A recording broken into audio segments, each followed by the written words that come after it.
Hello and welcome to episode 5 of the Catching the Facts podcast here on the Catching the Facts official podcast network. I'm your host, Dan Sisk, And I'm Eric Schroeder. and we have 5 games to talk to you guys about this week, 4 of which are from the NCAA, because it was a big week in the NCAA, wasn't it, Eric? 4 top 10 teams fell. Yeah. It was a sizable week for college football. We're really excited to talk about all 4 of those games with you guys. And then also we threw in Packers Cowboys because that game was nuts to watch. We have a lot to say about that. Not too much happened in the NFL. We thought about doing Dolphins, largely because Tyreek Hill's injury is so substantial. He got season-ending surgery today. Several torn ligaments in that knee, including an ACL. Is he done, Eric? Do you think he's? I don't know, man. It's going to be hard for him to come back from this for sure. Yeah. Yeah, I don't know. I mean, I don't want to see him, be done, but he honestly might be. It was terrible. So Yeah. Don't watch. I went on Twitter to find the clip. I wish I didn't. yeah, yeah, It was the worst I've seen since Nick Chubb. yeah. Really gruesome. But at his age, Eric, I mean, it's gonna be It's really going to be hard tough. to come back from The Steelers were in trade talks with him. I don't think they're in trade talks with him anymore. that. Yeah, no, not now. Yeah, And also yeah, the Dolphins. I mean, way to kick them while they're down. I mean yeah. that team is a dumpster fire, and now Tua's lost his best weapon. And that Mike McDaniel should be packing his bags because he doesn't have much time left as the head coach of the Miami Dolphins. Yeah. He does not have much time left. But that's another conversation for another time. We're gonna get on to our games right now. So Eric, you ready? I'm ready. Okay, so the first big game was Friday night. We had Florida State, number 8 Florida State, visiting the University of Virginia. Eric, what was going on there? Yeah, crazy game. Went to 2 overtimes. Virginia beats Florida State 46-38 in a crazy game. Yeah. I mean, this game was nuts. Um, and the field rush at the end was even crazier. Yeah. I don't know if you saw that, Oh, but I did. And it was so weird not seeing a barrier. Like all the yeah, students just stand there. Like, do they just trust the students to not run on the field? Like, that's I guess crazy. so. That actually was pretty surprising. Yeah, there was like kids just like standing in the back of the end zone pretty Yeah, much. it was nuts. And do we know if Squirrel White is alive? I Like, I literally mean, have no idea. I mean, it was I when I saw that I had to double check. I was like, wait a second. There's no barrier. They're just standing on that hill. Like, yeah, what? yeah, Like the poor Florida State receiver that dropped the ball um in the end zone on the 4th down, the last play of the game. That poor guy, I mean, he literally got mauled. You couldn't he was just completely non-existent. Like the guy just literally disappeared into the yeah. into the stands. It was nuts. It was nuts. I haven't seen a football stadium set up that way in maybe ever. I don't remember the last time I saw that.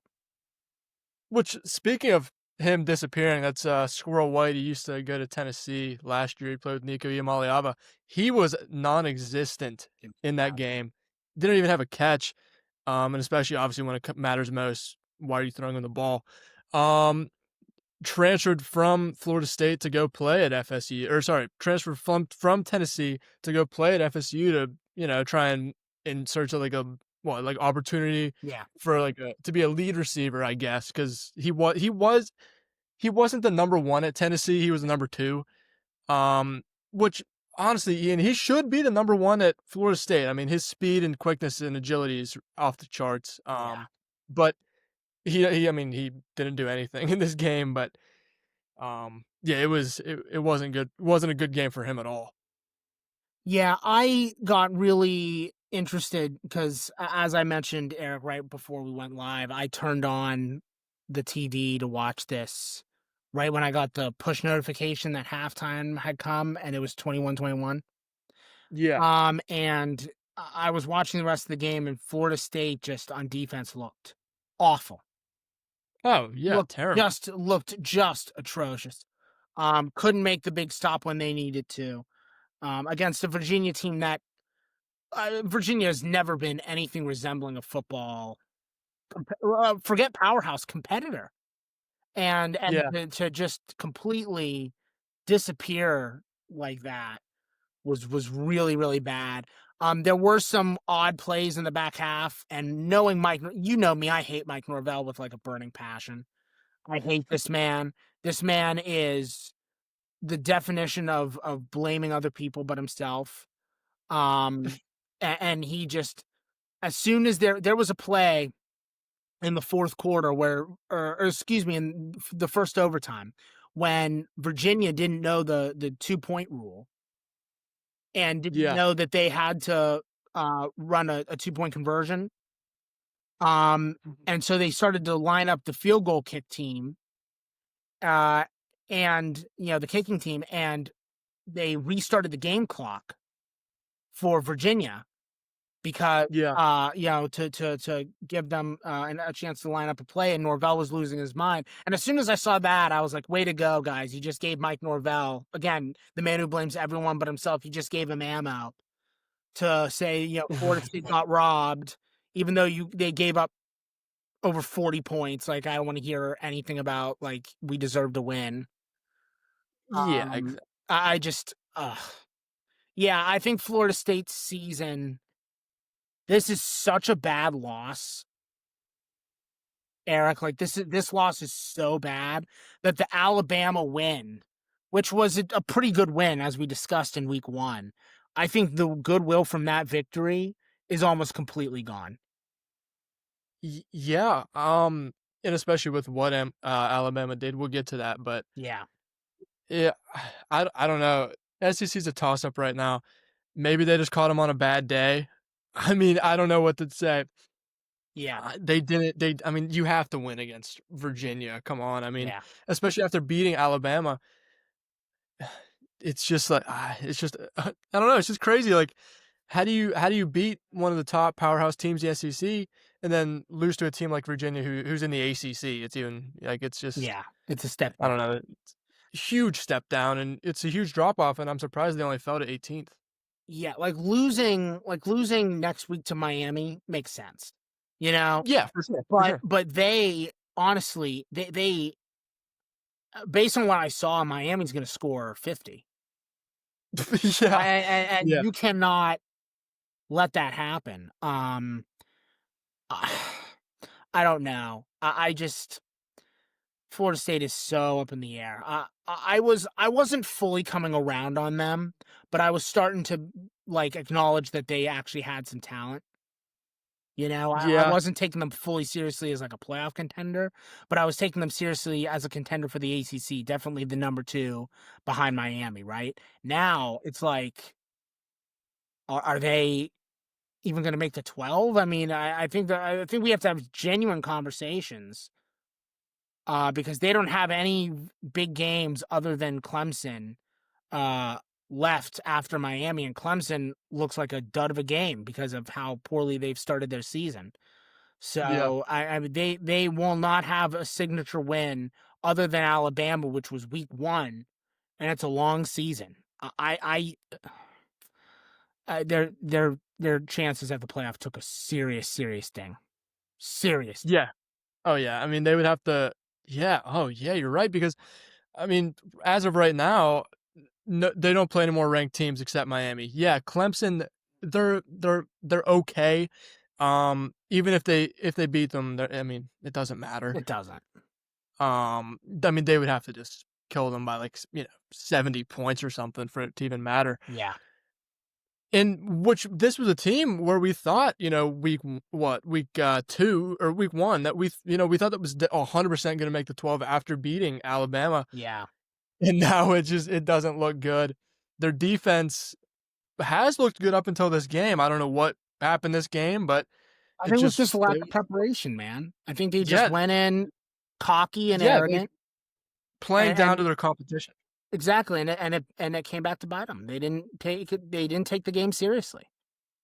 Yeah, and, I mean, they proved they have a good defense against Alabama, and, I mean, but, like, but they looked like last year's defense. I mean, they were what, the 87th ranked defense last year, I'm pretty sure? They were awful on defense. Yeah, they looked like their old self, to be honest with you. Yes, they scored a ton of points, and, Castellanos is a great quarterback, 2 interceptions, 18 for 32, bad game, yes, but they still scored points, and their Yeah, defense should be able to combat that. exactly. Especially Virginia. Come on, guys. This is not Yeah, yeah, like this. exactly. This is not a team that you should be giving up 40 points to. Yeah. So Oh, definitely. I don't know. They fall to 18 with this loss, and they honestly Miami's a must win. And since I don't think they're going to beat Miami, I think their season's pretty much in the can. Yeah, if they lose to Miami, do you think they fall at the top 25? No, they'll fall to like 22, 23. Miami, unless Miami like absolutely annihilates them, in which Yeah, case they would. But if it's like 14 points or fewer, the differential, the point yeah, differential, I think they'll fall to to the low 20s. yeah, That's what I for don't think sure. I don't think they'll fall. I don't think they'll fall out if they keep the game relatively close, like a respectable difference in the game. I don't think they'll fall out. Yeah, I mean, obviously, though they're gonna definitely prepare for Miami. I don't know what went wrong this week, but I mean, if they can score on offense, then which I mean, they have been, they'll be okay. Sure. They just have to stop them on defense, man. That's the main Exactly. thing. At least in this game, what I saw, they couldn't stop them. I Yeah. mean, at all. It was like, Virginia had 27 first downs. Yeah. And imagine what Carson Beck's going to do again like Exactly. that, Yeah, right? exactly. It's going to be next week is going to be interesting. I don't know if that game. I mean, we'll see if it's a good game. We'll see if we talk about it. But that game right now is definitely looking like the final reckoning for Florida State. Yeah, for sure, and they gotta clean up the sloppy, like, turnovers as well. They had a fumble and then Castellanos throwing 2 interceptions. That was I mean, it doesn't help. But they only punted 1 time, but they had, a total of technically four turnovers with a turnover on downs. Yeah. I mean, that just can't happen. Yeah. That's the game right there. Yeah, you're right. I mean, Castellanos is one of the best dual threats in the country. Like you need to take advantage of that and beat freaking Virginia, man. Like it's Virginia. Yeah. I cannot emphasize that this is the University of Virginia, right? Yeah. Like you can't just look past that. And so we'll see where Florida State goes next week. Again, I really think it's their reckoning. I think that next week is it. Next week is their season. Yep. They can win out after next week, but it will not matter because their competition is just not good enough to get them back up to the 12. Yeah, I don't think so either. Definitely not. I mean, unless you said, like, they beat Miami or something, which they won't, but, Wow. you know, Yeah. Yep. it's just crazy. Yep. We're in agreement. We're in agreement. Okay. That's all I have on that game. What about you? Yeah, that's all I got. Okay. Next up, number 4, LSU visiting number 13, Ole Miss. Eric, what was going on there? All right, so Ole Miss beats LSU 1924 at home. Brian Kelly, I mean, we've said it. They're overrated. Their offense is We garbage. Oh my yeah, God, terrible. Eric. It's And so we said bad. this when the last time we talked about them was when they played Florida. And Yep. we were saying they were overrated. They were 4th in the country. Yeah. Um Their offense is and so bad. It's yeah, they terrible. go in Oh and my and God. just look horrible. I mean, Garrett Nussmeier under 200 yards with an interception. Yeah, he threw a touchdown. Who cares? They lost the game. I mean, it doesn't matter. Yeah. I mean, it's just like in man, I don't know. Like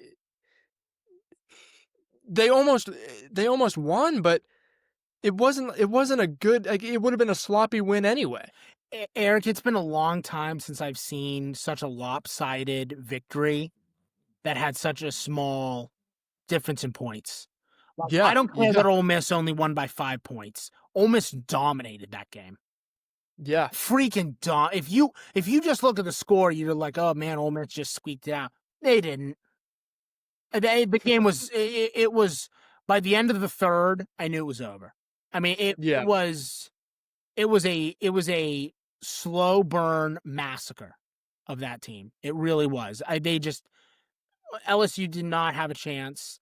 They made a couple adjustments in the second half that did improve their play, but it wasn't enough to overcome the first half, which was anemic in every sense of the word.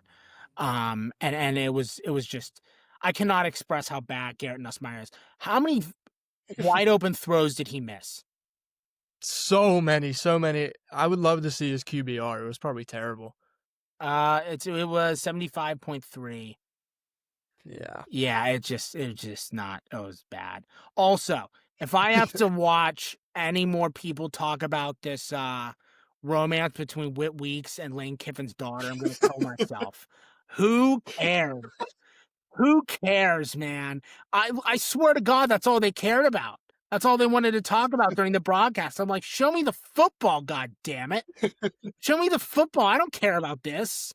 Yeah. So off topic, but it bothered me. So I'm ranting Clearly. now. I was like, who cares?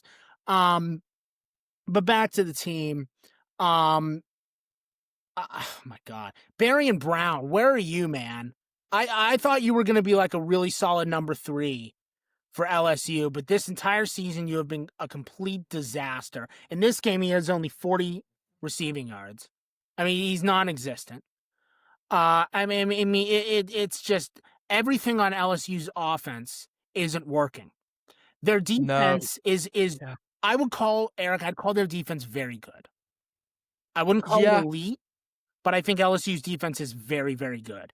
But their I mean, offense is extremely mediocre, bordering on yeah, bad, and you can't beat a top 15 school with a mediocre to slightly below average offense. You just can't do it. definitely not. And I mean, yeah. It's just like, yeah, they held him to 24 points. You should be winning that game. I mean, and against like, good teams, they played Florida. They only held them to 20 points as well. The defense is putting them, or wait, no, they held them to like 10 points, but still, whatever. They're keeping them in the game. That's the only reason why this game was close.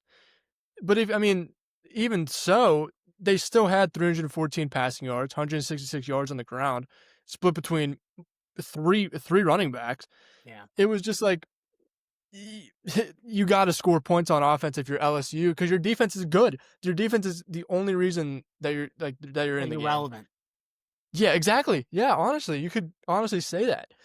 And we were talking about when they did win against Florida about Brian Kelly and kind of how he's even overrated and as a coach Yeah. and just because of the program that he's at.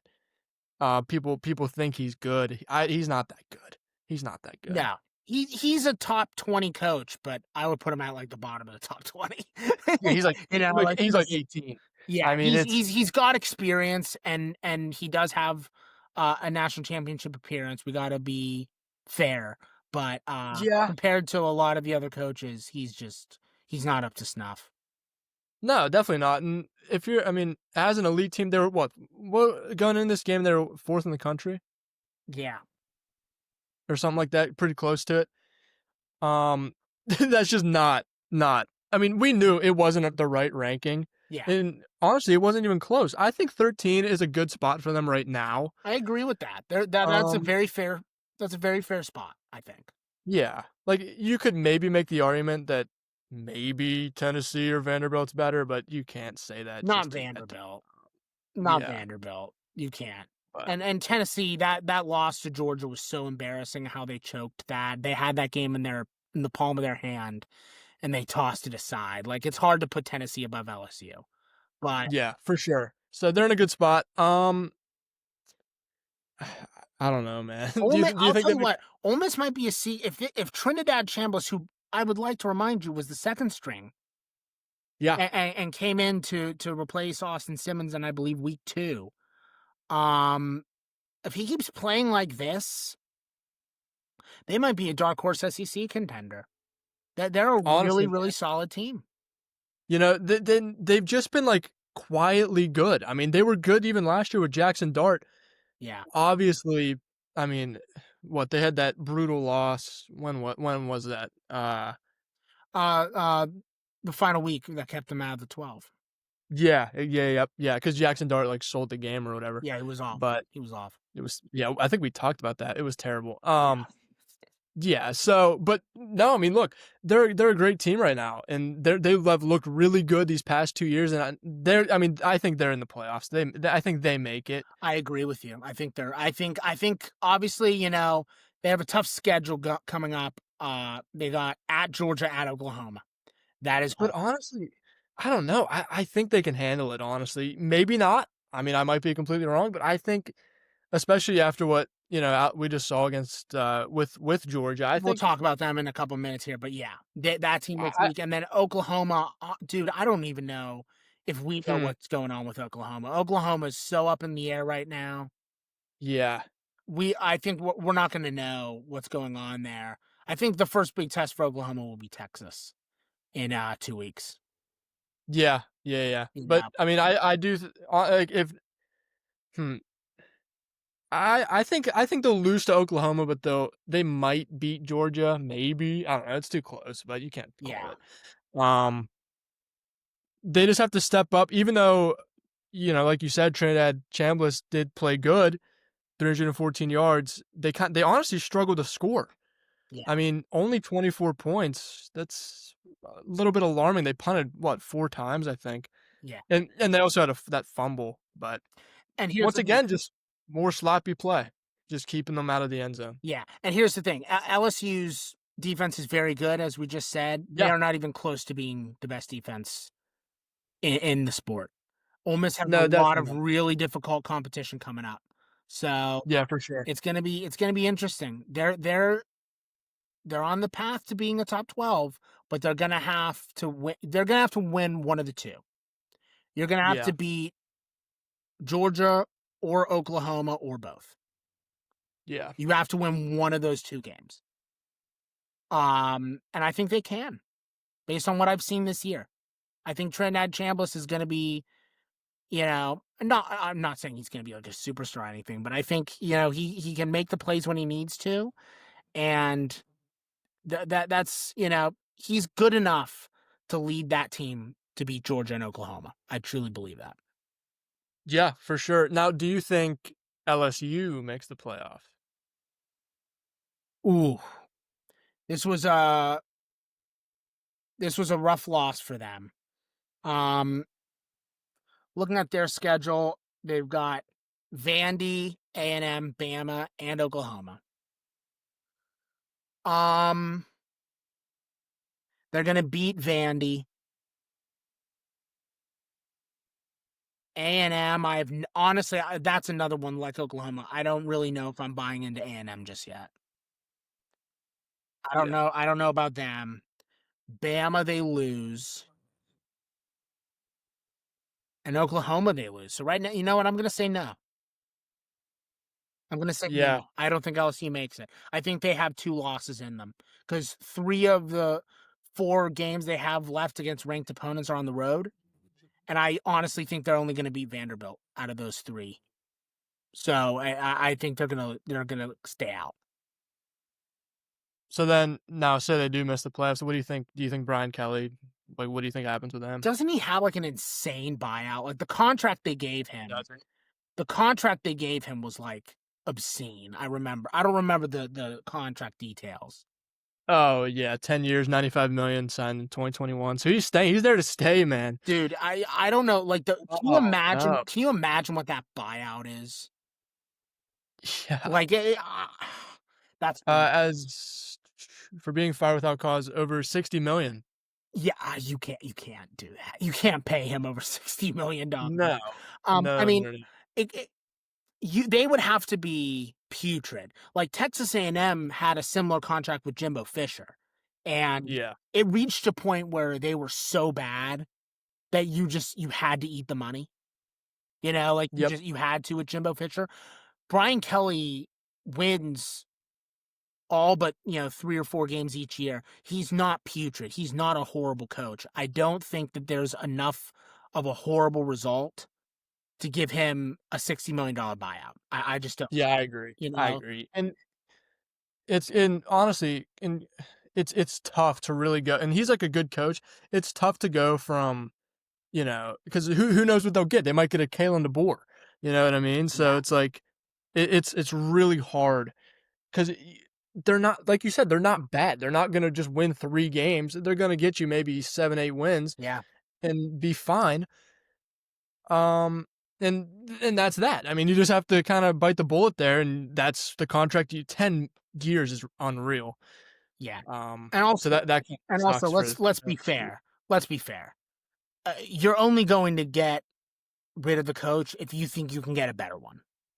Yeah, And 100%. Yeah, do you think like that's the problem that Pitt has right now? Like yeah. Pat Narduzzi is not a very good coach, but Pitt can't get rid of him. Yeah, because they Because can't. Yeah, can't find a you better can't one. find a better. Who wants to go to the Pittsburgh, Pennsylvania to coach college football? No one. No one wants that job. So I mean, it's LSU's a big program, Yeah, but huge. can they get a coach with Brian Kelly's experience and the respect? And Brian Kelly carries a lot of respect. I don't care what his results are. He is one of the Oh most no, yeah, highly respected head coaches in the sport. You're going to have to get someone. I mean, this is the program that gave Ed Orgeron a head coaching gig for multiple years. So I don't fully buy into the idea that you need like the biggest name, but you would need to get a big coach. And right now, there really isn't that name on the market. yeah. So I don't think this is the year to dump him. I think if it comes out that like Dabo Swinney's considering leaving Clemson or something like that, then you entertain. Uh-huh. But right now, there really isn't a big college head coach that's seeking a gig. So Honestly right though, now, you can't make that move. if Dabo Swinney does want to leave Clemson, I would still stick with Brian Kelly. I would agree with that because I think Dabo's Honestly, behind the times. Brian Kelly, and say what you will, Brian Kelly has kept up with the changes in the sport with NIL and stuff like that. yeah, and I understand like a lot of talk is going to be around Brian Kelly, but I don't think enough talk is on Garrett Nussmeier. I I mean, agree. he entered the year what? Like people were saying that he was going to be like the number 1 draft pick this year. Yeah. And he has been a complete dud. He's looked terrible. Yeah. I mean, this was the first time he's been held under 200 yards this year, but that's his 3rd interception in 5 games. I mean, I don't think he's the guy that is going to take LSU where they want. Yeah. Yeah. They don't have a great quarterback. They don't. No. And that's the most important position in all professional sports. So, I mean, the college football isn't professional, but you know what I'm saying. So I don't. Brian Kelly recruit a quarterback for God's sake. Like go like get one. Because Yeah, I and think if you do, I'm not convinced you'll be a top 5 team, but you're inarguably top 10 if you get a good quarterback. yeah. I mean, you're not going to be losing like this to Ole Miss and only scoring 19 You points. won't be. So. You won't be. So, but yeah, as for this season, I don't think LSU's making the playoff. After looking at their schedule, those 3 road games, I think they only win one of them. Yeah, So yeah. I'm predicting no for them. And as for Ole Miss, Yeah. I think the $1 million question is Texas. Can they, compete with Texas and squeeze out a win? That will be a critical game for them, and I'm curious to watch it. I'm intrigued. Yeah, I'm interested. So, that's all I have on that game. What about you? Yeah, that is all I got. Okay, so we are moving on to one of the 2 big Saturday night games. Number 17, Alabama visiting number 5, Georgia. Eric, what do you have on that one? Yeah, Alabama goes into Georgia and beats them 24-21 in a much needed ranked win. Desperately Uh, needed for Alabama. Desperately yeah, needed. yeah. And we were given a lot of, we were talking a lot about Kalen DeBoer and how Uh-huh. they looked so bad against Florida State, and they come back and beat Georgia. That's a huge. I mean, this is a huge, much needed win. I mean, yes, they beat Wisconsin last week. I mean, they're good, Right. but they're definitely not Georgia status. I mean, and this is an SEC win, so it's even bigger. Uh-huh. Um, yeah, huge win for Alabama. Ty Simpson, he looked good, not great. Dude, but his consistency this year, he had a rough week one, Yeah, inarguable. But ever that whole since team then, did. that get loss put the fear of God in him, and ever since that game, he has been excellent. Not just Yes. great, excellent. He was really. I thought he showed a very, very strong command of the pocket against this Georgia defense. He played very well. Yeah, he did. And then on the flip side, Gunnar Stockton, I mean, they just didn't. I mean, yeah, you see, he only has 130 yards. I mean, he didn't throw that much. No, He threw 20 they're times. a rushing team. Yeah, they are for sure, and which they look great on the ground right now. They do. So, but yeah, this is a tough loss though. Scoreless in the fourth quarter when and honestly, the what their defense held them. Alabama, yeah, they held them to 0 points in the second half.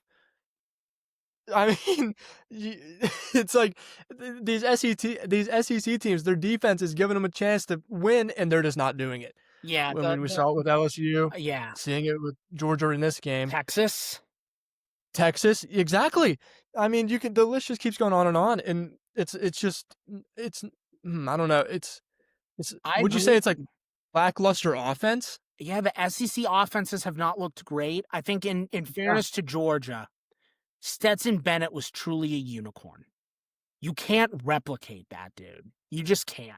Like that yeah, he and was a no name coming into that program. He's a no name in the NFL. I think he's on a practice squad somewhere, but yeah, he's never gonna get anywhere. But that was just a magical combination of coach, quarterback, and receivers that you really can't yeah, replicate. And Carson Beck, as we saw last year, couldn't come close to matching it. And then this year, Gunnar Stockton is not coming close to matching it. It's just it's they're really having trouble replicating that power from the quarterback position. And it shows you how good Georgia is, dude, because they're having all these quarterback issues and they are still inarguably a top 10 team. yeah, for Right? sure. Like that team is genuinely talented, except for quarterback. And Yeah, and and that's and at the end of the day, that's really what it comes down to. If you don't have a great quarterback and Gunnar Stockton is passable, I mean that play in the SEC championship game where he ran and got his helmet knocked off. I mean, that's going to go down as an iconic image for the Georgia Bulldogs. Nothing can take yeah, that away from him, but that's one play. And and, yeah, and you can't, be a true competitor with play like that. Now let's not beat around the bush. This team is obviously making the top 12. This team is obviously going to probably get to at least the second round. Even if they don't win the SEC, they're going to get to the second round. Um and then the rest of their schedule looks relatively manageable. Their two big games are at home against Ole Miss and Texas. Um, and at home, I like Georgia's odds there still, despite the things we've been saying about Ole Miss and Texas, and their defenses respectively. I think that they have. I think Georgia has a good chance. Like their season is far from over. It's far from over, yeah, for and sure. and Yeah. and I hope Gunnar Stockton is watching film. I hope he's doing all the work he can to get on the same page as those receivers because right now he looks like the weak link. I mean, let's just call it like we see it. Yeah, for sure. And even with Ryan Williams, he's honestly been arguably non-existent this year so far. He only has 238 yards this year, 2 touchdowns. It's not very good from who was supposed to come in as the second best wide receiver behind Jeremiah Smith.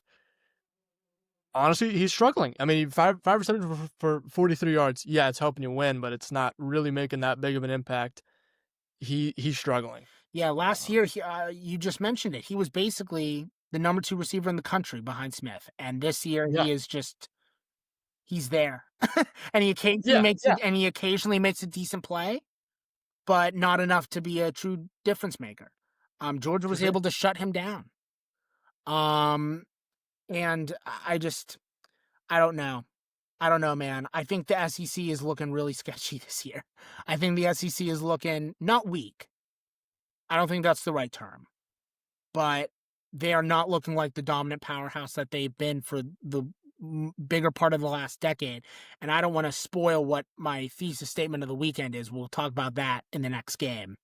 But I think the SEC is, they still have a lot of very good teams, but I don't think they have the creme de la creme. No, definitely not. And that's even what I was saying, whatever that was, maybe even week 1, when Texas lost, that I mean, the Big Ten's a better conference, I think. I agree with you. I do. I agree with you. I think the Yeah. SEC. I mean, look, it's obviously we've discussed this in the past. Going forward, it's a 2-conference sport. I mean, let's be honest about it. It's the Big Ten and the SEC, and it will be that way for a very long time. The Big 12 and ACC may get 1 or 2 teams in on any given year, but for the most part, it's those 2 conferences. And for the longest time, I think the SEC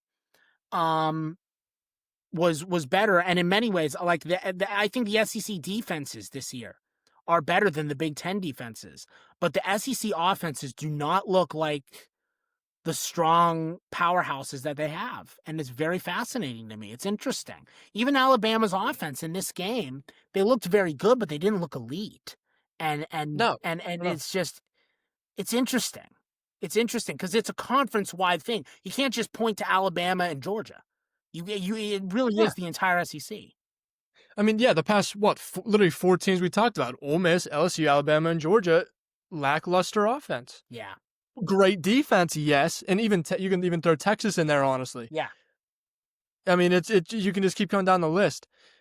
Nobody really in the SEC really sticks out to me on offense They don't. this year. They really don't. And that's not what you normally want to see from who's supposed to be the best conference in college football, as some say. But I just don't see it right now.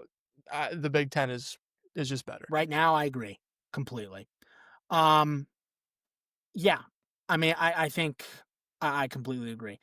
But yeah, and I guess in summary, Georgia, Ole Miss, and Texas, can you win those games at home? I think those are 2 huge games, obviously. Yes. And then Alabama, you've got they have a decent schedule. They've got Vandy at home, Missouri on the road, Tennessee at home, LSU at home, and Oklahoma at home.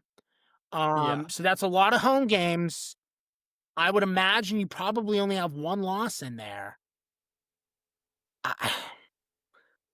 Yeah. You're gonna They need to score, like against Tennessee. You're gonna need to score points, and I mean a Yes. lot of points. And I don't know how many points.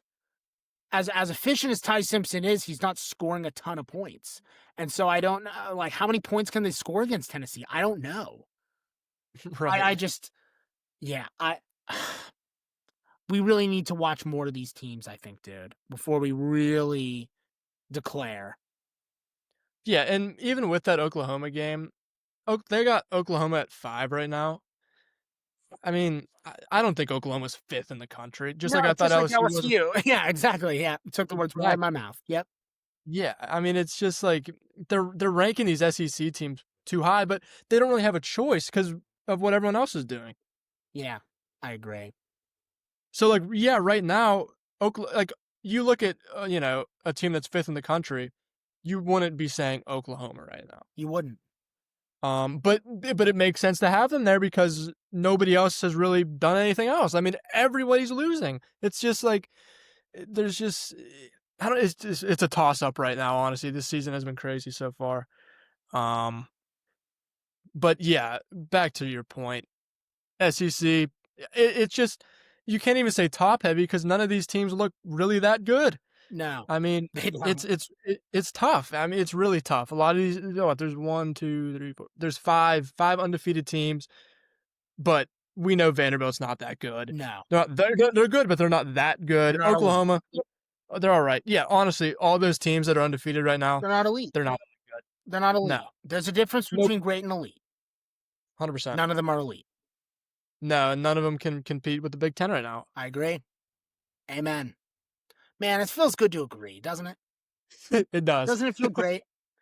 Okay. That's honestly all I have on that game. What about you? Yeah, that's all I got. Yeah, I just honestly my takeaway from that one, dude, was just man, the SEC is very good, but they're not quite on par. No, it's just interesting yeah, to see even good with shit. the last 2 games we covered, it's a perfect example of that. Yeah. Yeah. I mean, we're not saying the SEC's falling off. Of course. You know what I mean? No, you'd have to be a fool to argue that. Yeah, but I mean, just lackluster offenses in the SEC. Great defenses, obviously, of course. The SEC is going to recruit great defenses, but and now with the Florida State losing, Mm-hmm. do you think that also even discredits the SEC even more? Because of the Alabama loss. Yeah, and then Georgia. I don't know. I think Florida State is such a weird team, like on their own, Yeah. that I don't know if that's like the best team to use as a litmus test. Mm-hmm. But I mean, it's a bad look for Alabama. That loss looks really bad. Like it doesn't matter. Like as we just said, Ty Simpson has turned his season around. He's been excellent after that game. But you only get one chance to make a first impression. And that For was sure. the worst first impression I think you could give to the Bama faithful. So Yeah. I think it's going to be hard for the if they lose one more game or so. I think that's going to be a really bad loss that the committee is going to have a lot of trouble like looking past. They're going to squeeze into the top 12 if they lose another game.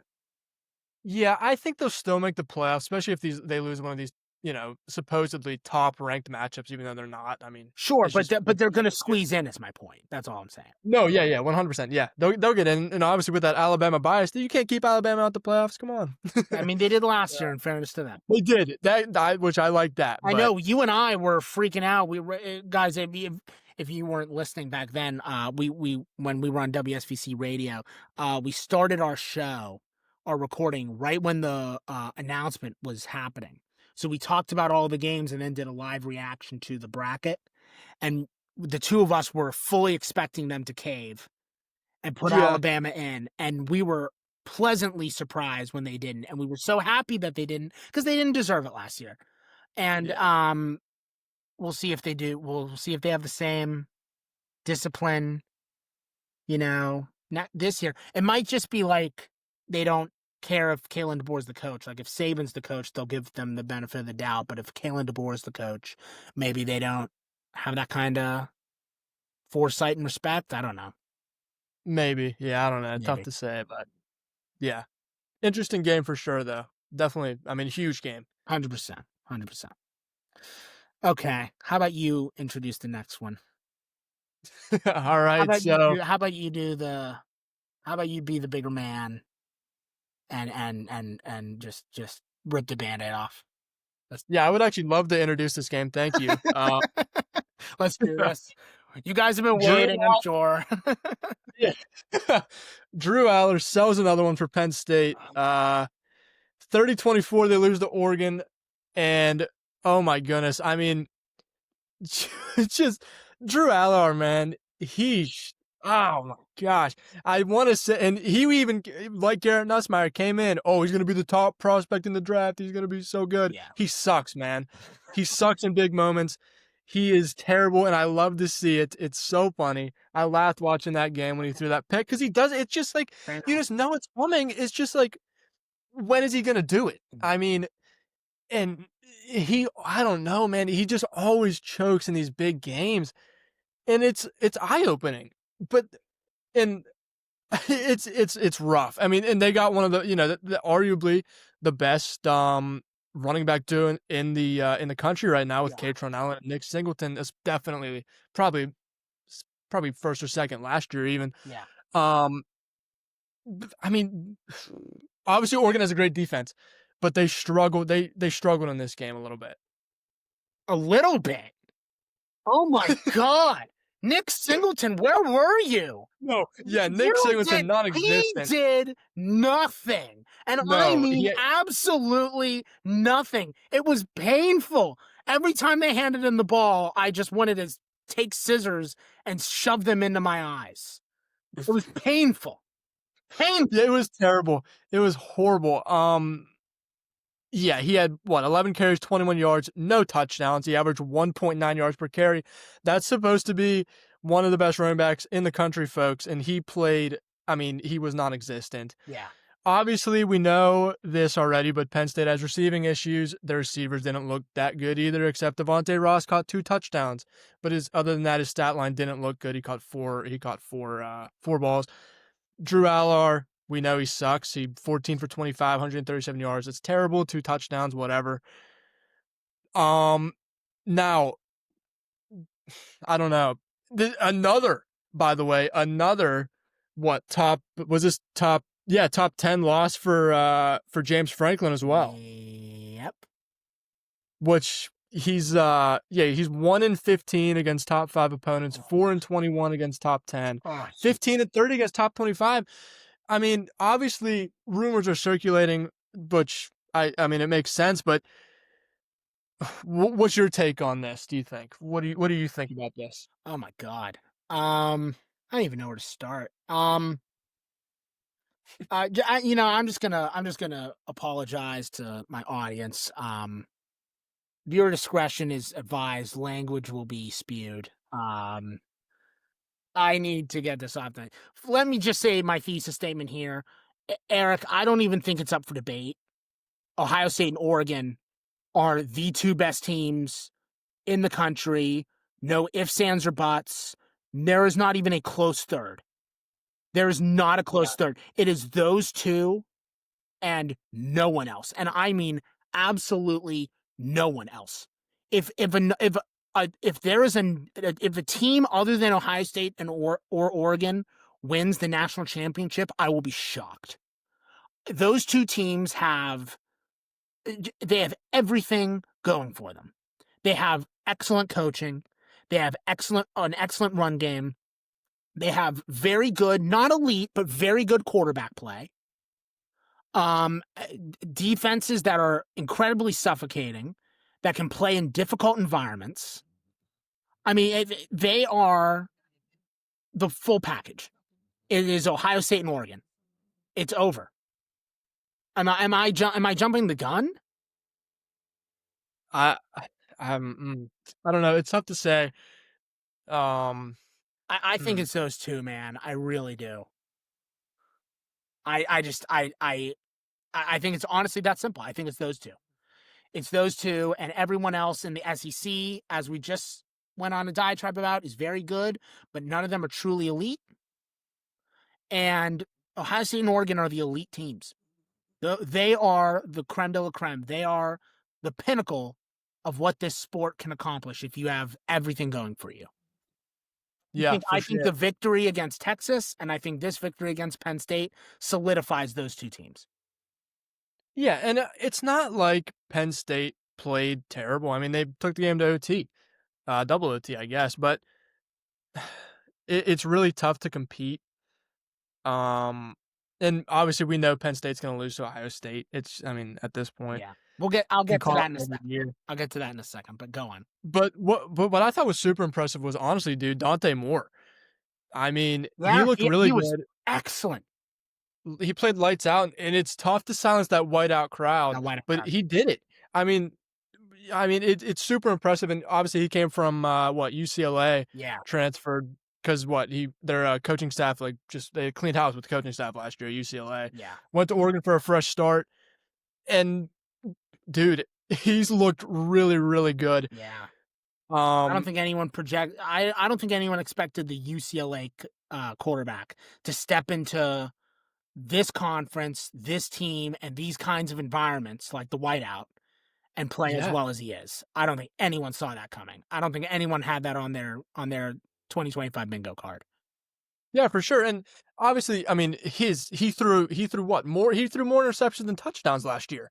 I mean, and obviously it's not his fault, but he got sacked what, like 42 times or something. But when you're surrounded, and this is why Nico Iamaleava is struggling because UCLA is terrible. Yeah. When you go to a good team, you're not going to be bad because you're just surrounded by talent. Now, Uh-huh. this does It's the it's kind of like yeah, it's kind of like the almost honestly like Stetson Bennett. Like yeah, he was surrounded by great talent at Georgia, goes to Yep. the league and he's kind of a dud. Yeah. And that's what we see, but when you go to a great team like Oregon and you can start, and honestly, I'm not saying Dante Moore's a bad quarterback, by any means. I mean, he just went into the whiteout He's pretty good, and but he's not but elite. he huge improvement from last year though for sure. I mean, he just carries himself with a better presence. You know, his pocket presence is amazing. Yeah. He already has 1,000 yards, 14 TDs, and only one interception. So it's really impressive. Now, which it obviously is gonna make him better. When he was at UCLA, he struggled obviously because the line was so bad. He was always panicking. But seeing him get more comfortable, it's really fun to watch because I mean, he honestly, let's put it, he sucked last year. So it's super impressive to kind of see him just progress just in an instant like that. So super cool to watch, and he played great this game. So all props to him for sure. Yeah. Yeah, I completely agree. Because honestly, this team was excellent last year, and I don't think anyone thought Dylan Gabriel was elite. I mean, we thought he was very good, right? But I don't think anyone was like, man, Dylan Gabriel is a shoo-in for the NFL, and Dylan Gabriel is a future star. You know, like Definitely. they Yeah. just Well, you don't need an elite quarterback. I just mentioned Will Howard won a national champ. Will Howard won a national championship. Think about that. So I mean, you don't need an elite quarterback. You just need someone who can lead and is a good for sure. and is and is, Yes. and is a good and plays well enough. I don't think anyone will call Dante. I don't care what Dan Lanning in the post game was like. He's the best quarterback in college football. No, he's not. He's not. Yeah. He's No. he's not. But he's very good. And honestly, that's all you need. Yeah, and yeah, like I said, I mean, it just when you're on a good team, it makes you better. Yeah. But Drew Allar, he's on a good team. He didn't look that good this game at all. What do you think about that? Okay. What do you think about his recent struggles in big games? Okay. Okay. Here we go. Okay. I mean, just let it out, man. Just let it out. I'm gonna try to say this in the most efficient way I can. I don't know if I'll succeed, but I'm gonna try. Okay. 109 yards of total offense through 3 quarters in a Saturday night whiteout game. Are you fucking kidding me? 109 total yards of offense? I don't even know how that's possible. I don't know how you game plan for that environment with that roster that you spent over $30 million in NIL money to keep all these people. I mean, it's a miracle, Eric, that they kept Singleton and Allen on this roster this season, given their quality. Yeah. I mean, another team could have easily picked them up. Either one. They spent a ton of NIL money to keep this offense together. And you deliver 109 total yards of offense in that environment? In what world is that acceptable? And okay, Drew, let's get to you, pal. Because I saw your texts this morning, your leaked texts. Okay? No wonder you didn't get laid. Every time you get into a big situation and every time you get into a big game, you choke. Yes, you played very well in the Big Ten championship game against Oregon. I will give you that. But I think it's very important to note that Penn State went into that game with no expectation. Eric, the only reason they were in that game is because Ohio State had one of the most mind-boggling collapses in a regular season game that you'll ever see. That's the only reason that Penn State was in the Big Ten title game. So Penn State didn't have any expectation. They weren't expected to win. They weren't supposed to be there. So Drew didn't get that into his head, and he played very well. But the second that any expectation is put on him, the second that any analyst or expert or fan puts any kind of expectation on him, he folds like a house of cards. Every time. Every time. Without fail.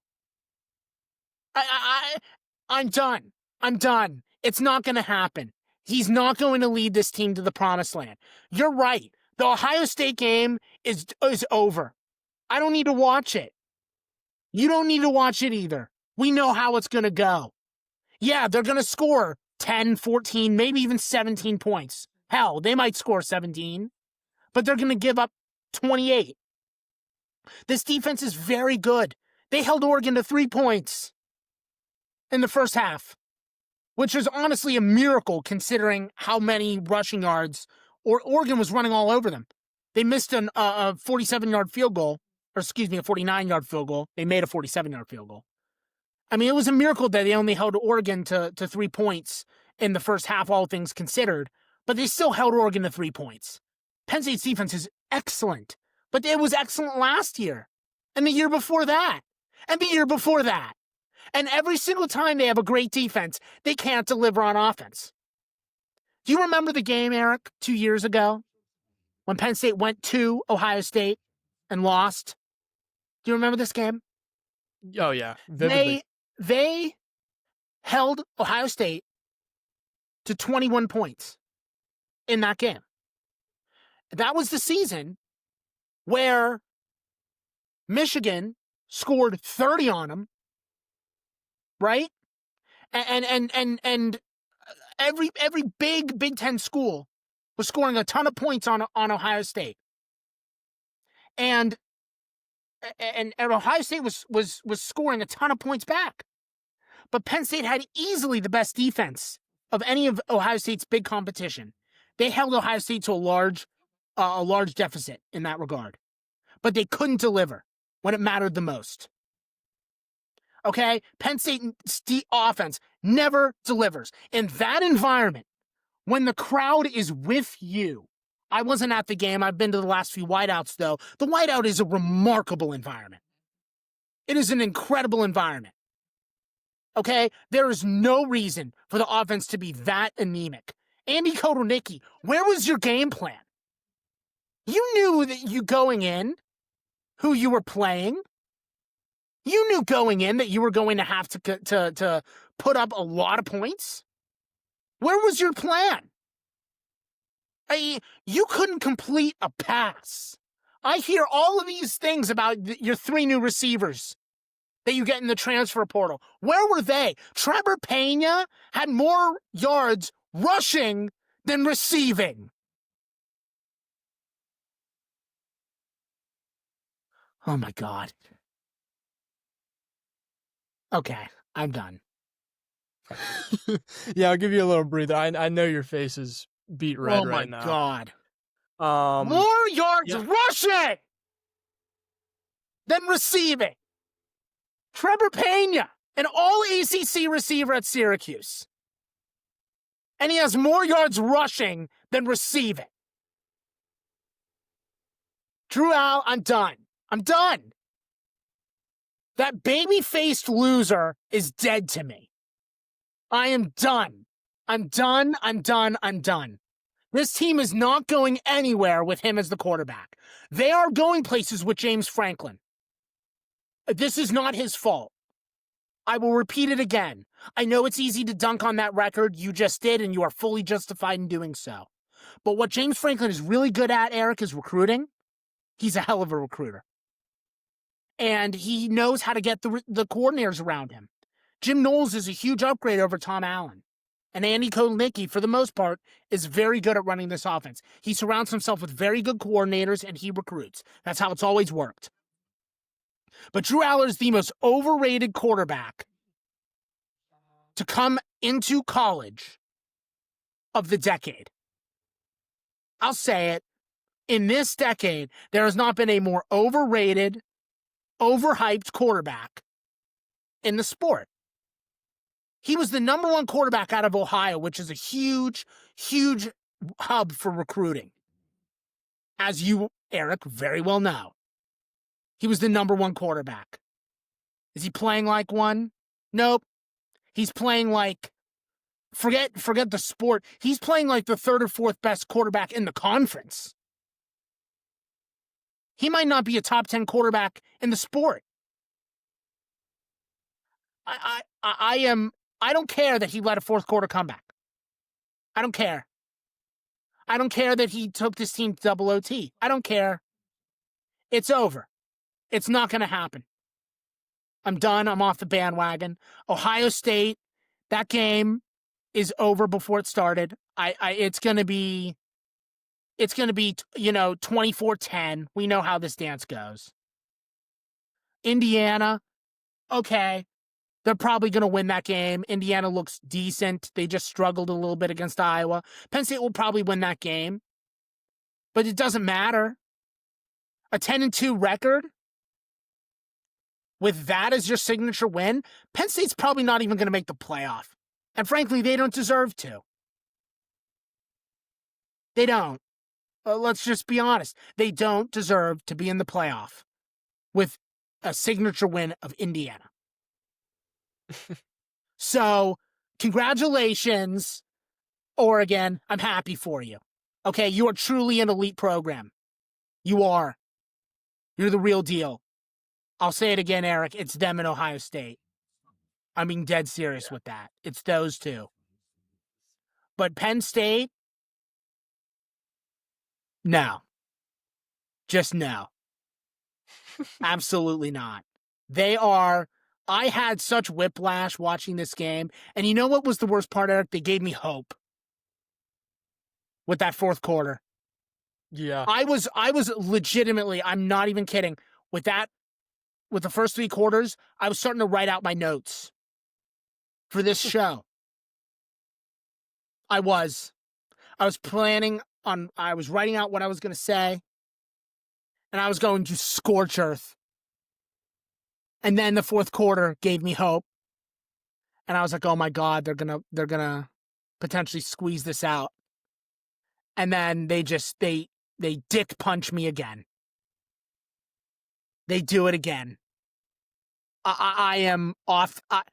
Here's the thing. We doubted them last week. And I didn't fully buy in to this team, despite their undeniable improvements at receiving. And I see now that I was fully justified in not buying in completely. Because the second they play an opponent of any worth, they don't fold like a house of cards, but they get pretty damn close to doing that. So, Drew, part of me feels bad that your text leaked, but it gave me a lot of joy laughing at you this morning. I know, Eric, you laughed as well. It was really funny. And yeah.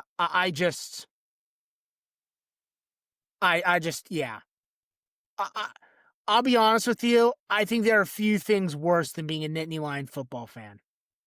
You are constantly given hope. You are constantly given faith. You're constantly given the allure of an elite program. But every time you have an opportunity to catapult into the levels of the elite, you settle into the pretty good. And they're not a bad team at all. They haven't been for a long time. But with the amount of hype they get, and with the amount of, expectation, we're at the point now where there's really no reason to have a ton of hope for this team. We have years of evidence to show that this team is not going to level up. The best indicator of future behavior is past behavior. And the past behavior for Penn State is pretty damning. So, there's my diatribe. I hope you were entertained. I hope you were. I'm glad you're getting a good laugh. I'm glad you're enjoying my suffering.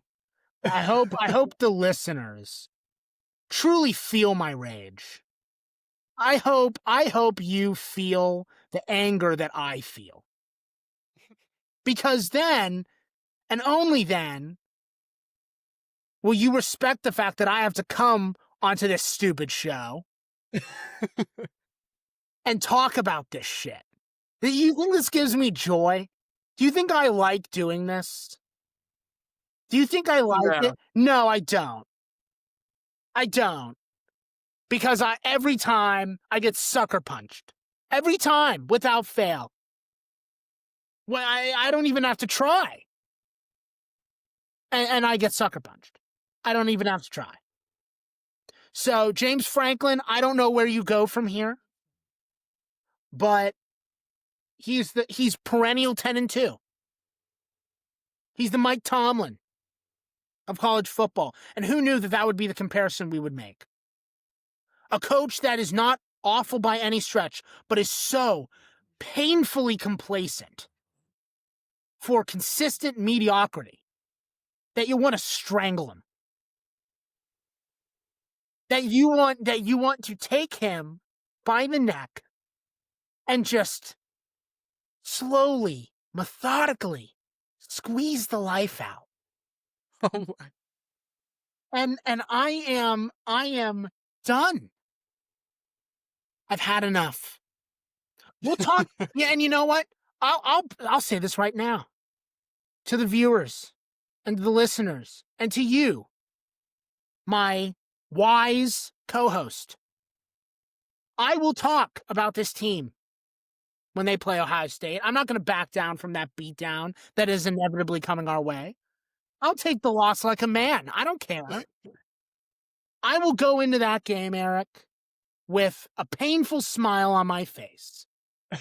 I will go into that game knowing what is coming, and I'll take it on the chin. And I'm not going to have any expectation because there's no point in having expectation. There's no point in having standards.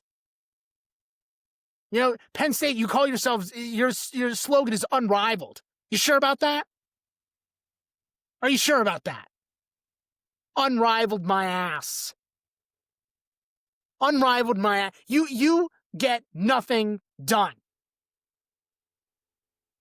Nothing. 109 yards of off. I'm done. I'm finished. Eric, talk. I'm done talking. I've been going for 15 minutes. I need a drink of water. I need a reprieve. Just go. I'm done. I've had enough. I'm almost tempted to not talk about Packers Cowboys. I'm just so. Would you just like to move on? I mean, you know what? How about you decide if we move on? How about you decide if we move on? I think we should just move on. You want to move on? You want to move on? So, are you sure you want to move on? Are you positive you want to move on? I mean, do you? Yes. I don't know. Are you sure? Jesus Christ. I'm done. Yes, I want to move on. Just start. Packers Cowboys. Monday Night Football. No, Sunday Night Football. God damn it. I have the wrong day. It was Sunday night. It wasn't Monday night. It was Sunday night. Okay. Packers Cowboys. Packers visit the Cowboys. Eric, what happened in Dallas, Texas on Sunday night? What happened? Cowboys and Packers tie 40-40 on Sunday night in Michael Parsons' revenge game. I would love to hear your thoughts about this too, since you're already fired up. What do you think about the tie in the NFL? I hate it. Who doesn't? Who likes it? Does anyone like it? Not me. No one likes it. Not me. Everyone hates it. I mean, this was a great game. Two very good quarterbacks. Two awful defenses, particularly Dallas's. And Yeah, and Dallas's defense has looked bad. and Green Bay coming off a really bad loss last week, like proving needing to prove themselves and coming out swinging, and all of this happens, and you end in a tie. Yeah. I mean, I was watching the game and I was having a blast watching it, Eric, and it ended in a tie, and I just felt so deflated. I felt Yeah. so devoid of joy and excitement. And I just it was such a crappy way to end the game that I just ugh it was disheartening. It was truly disheartening. It was bad. I didn't like it. Yeah. I suck. But that being said, though, it was a good game. Two great quarterbacks, How about Dak George Prescott Pickens, and dude? That might be the best game of his NFL career. George no, Pickens. for real, He man. was so He's good. really he's really benefited and honestly stepped up into an amazing, impressive wide receiver one role that he really didn't have with Pittsburgh. You know, with CeeDee Lamb going down, he's out for a couple weeks still. Even still, he played great. 134 yards, 2 touchdowns, 8 receptions, amazing game. And then on the flip side, for the Packers, Josh Jacobs was their leading receiver. I mean, That's but Romeo Dobbs, great game, man. He looks so silly with that Guardian cap on, but his head looks huge. But yeah. great game. 3 touchdowns, 58 yards, 6 receptions. Now, Micah Parsons, and in his return game, Eh, uh, yeah, one eh, one tackle, eh. 2 assists, 1 sack. It's all right. I mean, he probably wanted to do a little bit more, but he said, "At least I'm not playing for the Cowboys anymore." So That's he said he talk was, about a slap in the face. that, yeah, that yeah, whew, that's rough. Um, yeah, no, man. I don't know. Dallas's defense looks so bad that the good things that we can say about Dallas are almost superficial. You know, like we can say what good we can say good things about Javonte Williams. We can say good things about Dak yes, and his consistency. We can talk about how George Pickens had probably the best game of his career, but they just they have so many issues that I really don't know how you level up if you're Dallas. I think that obviously we talked about that trade in week 1 and how horrible that was for the organization at large, right? yeah, But I just long term, Dallas just does not have a lot of hope, and their defense. I cannot express to you how bad Dallas's defense is. It is anemic. It might be the worst in the conference, and that's saying a lot. I don't know. I don't know. Get rid of the tie, man. I hate the tie. yeah. Please, yeah. They just have to do what college football does. And honestly, with this game, it's eye opening because obviously everyone's complaining about it. But everyone complains about it every time there's a tie in the NFL. George Pickens didn't even know a tie could happen in the NFL. That's what he said. Yeah. How do you not know that? Aren't you a con? Yeah, he's something else, man. He really is. He really is. I don't know. I just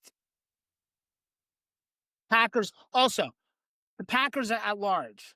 Are we buying into the Packers? Are we off the bandwagon? Are they overhyped? Were we putting too much on them? Because to Um, give up 40 to the Cowboys is not a great look. It's not, but right now the Cowboys look good, really good on offense. Um, okay, well last week they didn't, but again it was against the Bears, which is even worse. Yeah. But Yeah. um, like they looked good in this game. They definitely prepared, but their defense looks so bad. It's just so hard. Like obviously Dak, great quarterback, Javonte Williams becoming into a great running back, and I mean obviously if they have CeeDee Lamb, they win the game. That's a huge missing piece for them at the moment. Yeah. And almost the next step for them is to get him back. And once they get him back, they'll be flowing again. I think perfectly fine, but they need to sort out this defensive issue. Yes, losing Michael Parsons hurts big time. But it's tough, man. I mean, it's their defense just doesn't look good. Trayvon Diggs, he's okay. I think he's overrated. He's past his Um, prime, definitely. 100%. Yeah, and like it's almost like Jalen Ramsey. Like he's just known because of what he was. Yeah. And what he was You know, isn't even like Hall of Fame caliber. I wouldn't put Jalen Ramsey in the Hall of Fame. I wouldn't put Trayvon Diggs in the Hall of Fame. yeah, These are very good players with reputations bigger than their abilities. yes, You know? for sure. At least right now, 100%.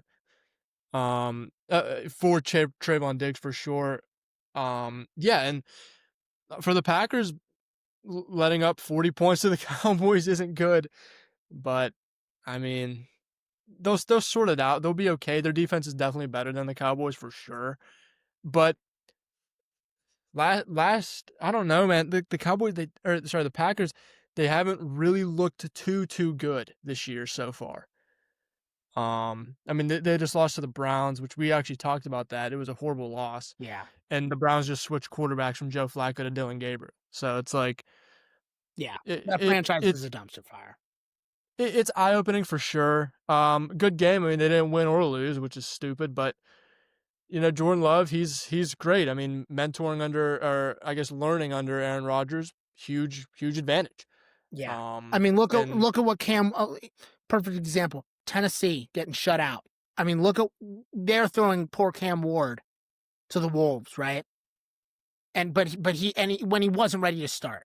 Jordan Love went through the prep correctly, sat a year, learned from one of the best, even though he's a diva. I mean, we could have a ton of conversations about that. But learned from one of the best ever. And now Love is thriving. I mean, yeah, Mahomes sat for a year. I mean, you got to take your time. for And sure. and it's so obvious that the Packers knew exactly what they were doing with Jordan Love and knew how to develop him, and they're reaping the rewards from being patient. That draft pick was so heavily criticized by Packers fans, and Yes. the Packers front office is proving the fans wrong. They knew what they were doing. Love is legit, man. He is a top 10 quarterback in this league. And Yeah. honestly, the Packers are going way more in. That Parsons move was an all-in move. They never did that when Rodgers was there. No. No. They are going all in with Jordan Love, and I do not blame them. No, and I like that. I mean, I like it. I mean, because he hasn't done anything that's been really terrible. Yeah, a couple of miscues last year, and they just lost to the Browns, but it's just a bump in the road. I mean, it's the NFL. All these teams are good. It's not like some crazy upset where Every given like Sunday, college football happens. any But given Sunday is a statement for a reason. exactly, yeah. And Packers, both these teams, they'll be fine. Yeah, Um, Packers obviously on the up once again. Cowboys, they just got to sort out the defense. Obviously, it's tough for the Packers to say defensively, because they've looked good, but I mean, they just played in a pretty elite offense, so yeah, it's tough to say. yeah. Packers, looking at their upcoming schedule, next week is an easy win against the Bengals. Then the week after that should be a pretty decent, easy win against Arizona. At Pittsburgh. I believe that's 10:26. Let me look at my calendar here. That is Sunday Night Football. Yeah, That's a pretty big game. Both teams look pretty good, but neither of them have really taken the step up yet. So I think that game is going to be very telling for both Green Bay and Pittsburgh. We'll definitely be covering that game that week. Um, yeah, but yeah, the Packers' schedule is not that bad. Um, I mean, it's not like easy, but it's not super challenging. So they can make they can make a splash. yeah, They can, but they need to avoid Browns-esque losses. for Um, sure, for sure. as for Dallas, I mean, cakewalk of a schedule. The Jets, the Yeah, Panthers, the Commanders, the Broncos, who look okay, Cardinals, who are they're a pinky away from being a disaster. The Raiders, and then you're getting into the tougher teams: the Eagles, the Chiefs, the Lions, the Vikings, the Chargers. So I mean, they Cowboys have a cakewalk for the next basically until Thanksgiving, their schedule is paper thin. So the Cowboys are going to get a number of more wins here, and we'll see if they can build some momentum once they, because that Philly game is basically their season. If they can't win that game, they're in trouble, because even though the Eagles are undefeated, the Eagles look really flawed right now. So if they Yes. can't win that game, it's bad news for the Cowboys. But yeah, no, this game, it was really fun to watch, but the ending was such a Debbie Downer that it was hard to like really get behind it. Yeah, good game though. Yeah, like you said, fun to watch, and I mean, just excited to see what these two teams do next week, or I guess this year in general. Yeah, So, yeah. The next month I think is going to be not super telling for either team. yeah, After that, we'll get to some interesting competition. yeah, for sure. That's all I have on that game. Yeah, that's all I got. Okay, guys. So thank you so much for listening to episode 5 of the Real Takes podcast. Or not the Real Takes podcast. That's my movie podcast. I had it in my head. This is the Catching the Facts podcast. You're listening to the Catching the Facts here. I hope you guys had fun. Eric, I hope you got to enjoy my little deal. Yeah, it was good. I love the emotion. I'm glad. True fan. I'm sure you do. In terms of next week, um, there aren't a ton of great games, guys. Miami, Florida State, we mentioned that earlier. That's definitely going to be one of the best of the week, and that'll be very telling for both teams. So that'll be interesting. Vanderbilt, Alabama. I mean, I think we're both expecting Alabama to pretty much dominate that game. Remember what happened last year, though? Sure, that's a very good point. So we'll see what happens there. Mississippi State against Texas A&M, guys. Mississippi State might be the most improved team this year. They are 4-1. They had 10 losses last year. That is a sizable improvement. So Mississippi State versus Texas A&M. I'm not saying A&M is gonna not blow them out. I mean, there's a very good chance they do, but Mississippi State, that might be an interesting dark horse pick for an upset. I don't know how you feel about Mississippi State. Yeah, yeah, it could It be. could be interesting. So yeah, college, I mean, there's a couple interesting ones, but not anything that's super super exciting. In terms of next week for the NFL, looking at the schedule right here, Broncos Eagles is a pretty good game. That's a pretty good one. Texans Ravens. Will the Ravens continue their death spiral? That'll be really interesting, especially against a Texans team that is looking really flawed. Stroud looks like he's declining, dude. Stroud is losing it. So if the Texans can win that game, Baltimore, and then yeah, I think Chiefs. Oh my God, Chiefs Jaguars is Monday Night Football. Jesus, that game is so bad. Who would watch that? There's been a lot of bad Monday night games recently, Dude, and it's Thursday a night might big be worse. The Thursday night games, yeah, so bad. yeah. They are so bad.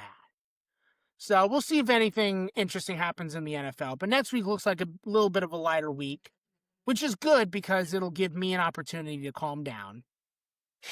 And it'll give me an opportunity to breathe. And it'll give, you know, and it'll allow me to really come to terms with my reality, which is not a great reality, guys. I'm not gonna mince words. It's a dark time for me. So I appreciate that you are willing to hear me out. You're probably laughing at me along with Eric. That's fine. I don't care. It's how I feel. Sometimes you just got to get it off your chest. And if for some godforsaken reason Ohio State has a similar collapse this year, which I think the odds are near zero, but if for some reason that happens, I will give Eric the same platform to vent. That he just gave me. Yeah, it was hard to watch, and yeah, I'm done talking about it. So, do you have anything else? I don't know. I don't. Okay, so You just keep getting caught up in Penn State. I do. Everything keeps going down a certain path. Yeah. Okay, guys, so that's episode 5 of the Catching the Facts podcast. I hope you guys enjoyed our discussion. If you are interested in hearing more, we have new episodes every Wednesday at 12 p.m. Eastern Standard Time. We post our episodes on YouTube and Spotify. Please follow us on both platforms. We are hoping to gain some more traction in on both of those platforms and gain a bigger and bigger audience. So it's been a really fun season so far. We're looking forward to continuing the season each and every Wednesday at 12 p.m. Eastern Standard Time. We will see you next week. Until then, I'm your host, Dan Sisk. I'm Eric Schroeder. And we'll see you then.